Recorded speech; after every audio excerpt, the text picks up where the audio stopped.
Line Arabian dates. இப்போ அது line லயனா டே. இது தரும் ஆரோக்கியம் இயற்கையானது. லயனா பிரீமியம் டேட்ஸ். மார்க்சிஸ்ட் கம்யூனிஸ்ட் மாநில செயலாளர் சண்முகம் அறிக்கை.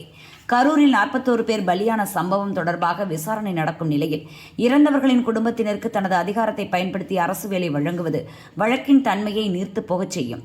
கருணை அடிப்படையில் அரசு வேலை வழங்குவது தொடர்பாக முறையான வழிகாட்டுதலை அரசு உருவாக்கும் வரை இந்த அறிவிப்பை முதல்வர் விஜய் நிறுத்தி வைக்க வேண்டும் என வலியுறுத்தியுள்ளார்.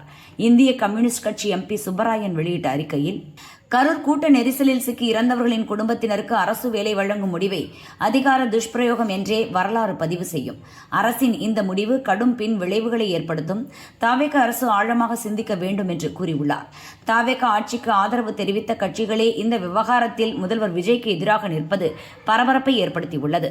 இன்னொரு பக்கம், இறந்தவர்களின் குடும்பத்தினருக்கு அரசு வேலை வழங்க தடை விதிக்க கோரி நாம் தமிழர் கட்சியின் தீரன் திருமுருகன் மற்றும் மதுரையைச் சேர்ந்த சீனி அகமது ஆகியோர் மதுரை ஹைகோர்ட் கிளையில் வழக்கு தொடர்ந்தனர். முதல்வர் விஜய் நாளை கரூர் செல்ல இருக்கும் நிலையில் மனுவை அவசர வழக்காக விசாரிக்க வேண்டும் என்று முறையிட்டனர். நீதிபதி மறுத்துவிட்டார்.